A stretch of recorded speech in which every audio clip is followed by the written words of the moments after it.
Hi விவோஸ், இன்னைக்கு வந்து நம்ம என்ன பார்க்க போறோம்னா மகாநதி சீரியலோட ப்ரோமோ பத்தி தாங்க இந்த வீடியோல போய் பார்க்க போறோம். வாங்க பார்க்கலாம். இன்னைக்கு எபிசோட்ல பார்த்தீங்கன்னா வந்து விஜய், குமரன், நிவின் 3 பேரும் ஒட்டுக்க உட்காந்து ட்ரிங்க் சாப்பிட்டு இருக்காங்க. விஜய் வந்து நிவின் கிட்ட கேட்கிறாரு, எப்படி இவ்வளவு பெரிய முடிவு எடுத்தீங்க, எதுவுமே வேணாம்னு சொல்லிட்டு வந்துட்டீங்களே அப்படின்னு சொல்லி கேட்கிறாரு.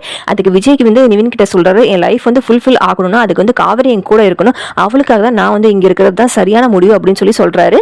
வந்து சாரதா, காவேரி, கங்கா 3 பேரும் பேசிட்டு இருக்காங்க. சாரதா வந்து காவேரி கிட்ட சொல்றாங்க, வாய் உயரமா இருந்து வந்து உன்னை கவனிக்காமே விட்டுட்டேன்டி, நீ வந்து ஒரு வேலையும் செய்யக்கூடாது அப்படின்னு சொல்லி சாரதா வந்து காவேரி கிட்ட சொல்றாங்க.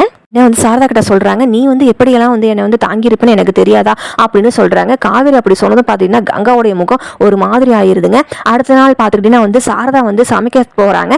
காவேரி கிட்ட வந்து கேட்கறாங்க, இட்லிக்கு வந்து மட்டன் குழம்பு வச்சிடலாமா அப்படின்னு சொல்லி காலையிலேயே வந்து விஜய் தம்பி சாப்பிடுவாரா அப்படின்னு சொல்லி கேட்கறாங்க.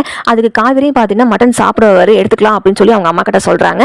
அது என்ன சாரதா வந்து கங்கா கிட்ட சொல்றாங்க, குமரன் தம்பி கிட்ட சொல்லி வந்து கடைக்கு போறதுக்கு முன்னாடி வந்து மட்டன் வாங்கி கொடுத்துட்டு போக சொல்லிடி அப்படின்னு சொல்லி வந்து கங்கா கிட்ட சொல்றாங்க சாரதா. அதுக்கு கங்காவும் சரிமா அப்படிங்கிறாங்க. இதுல இருந்து என்ன தெரியுதுன்னா, நமக்கு வந்து கங்காவுக்கு வந்து காவேரி மேல வந்து பொறாமையும் வெறுப்பும் வந்துருச்சுங்க. காவேரிக்கு வந்து எல்லாமே பண்றாங்க, நமக்கு பண்ண மாட்டேங்கிறாங்க, விஜய்க்கும் பண்றாங்க, நம்ம புருஷனுக்கு பண்ண மாட்டேங்கிறாங்கன்னு அவங்களுக்கு தோணிருச்சுங்க. ஸோ இதுக்கப்புறம் என்ன நடக்க போகுதுன்னு தெரியல, அது வெயிட் பண்ணி அடுத்த எபிசோட்ல பார்க்கலாம். இது போல மேலும் வீடியோக்களை பார்க்க மறக்காமல் லைக் பண்ணுங்க, சப்ஸ்கிரைப் பண்ணுங்க. நன்றி, வணக்கம்.